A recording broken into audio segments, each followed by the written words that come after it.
Alors, il faut qu'on se dise la vérité. Ce qui se passait aujourd'hui à Moscou est un acte de type terreau.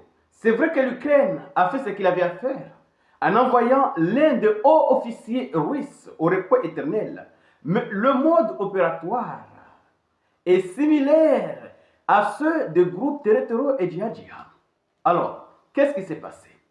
C'est de cela qu'il est question d'aborder ensemble en profondeur de cette vidéoconférence.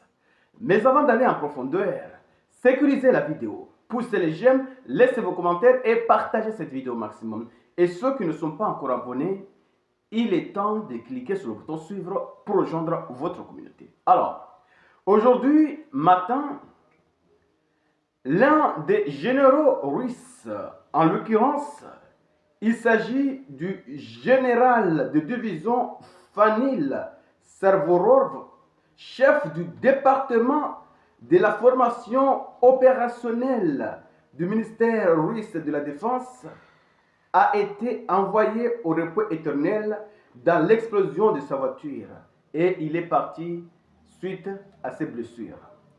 Oui, il est parti au repos éternel suite à une explosion d'une voiture piégée, en l'occurrence sa voiture. Et ce n'est pas un simple général, parce que selon certaines sources, c'est quelqu'un qui a beaucoup d'expérience. Oui, il a beaucoup d'expérience. Le général en question a déjà fait la Tchétchénie, à Novosti, en Syrie, et aussi ce qui se passe actuellement contre l'Ukraine. Donc, c'est un général extrêmement expérimenté. Mais bien sûr, on n'a pas besoin de chercher qui avait mis la bombe, qui avait piégé sa voiture. Ce sont les services de renseignement ukrainiens. Alors, chez messieurs, la situation commence à empirer. Oui, l'Ukraine continue d'éliminer les hauts officiers russes en Russie, en Moscou. Et ce ne sont pas n'importe quels officiers, ce sont des officiers de haut rang et surtout des officiers extrêmement compétents. Et lorsque la Russie va répondre, parce que la Russie va répondre à cet acte, ils vont commencer à chamailler un peu partout que les Russes ont frappé. Alors, qu'est-ce que vous attendez en éliminant un haut officier russe à Moscou? Parce que ceux qui partent au repos éternel, sur le champ de bataille, sur la ligne de contact, ça c'est normal. Oui, ça c'est normal. Mais piéger des gens à l'intérieur du pays, ce sont des actes de type terreau et djihad. Même si ces actes apparaissent utiles côté ukrainien, mais le mode opératoire est similaire à ceux de terreau et djihad.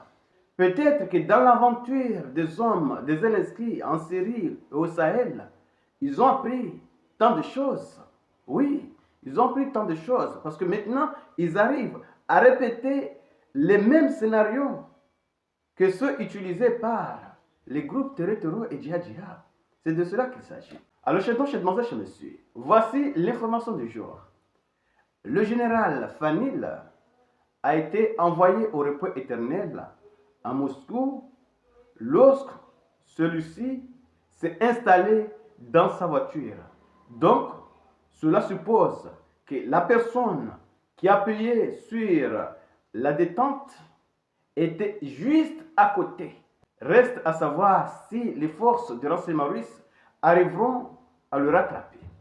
C'est de cela qu'il s'agit. Alors, partagez cette vidéo et surtout, restez connectés pour la suite des événements. Merci.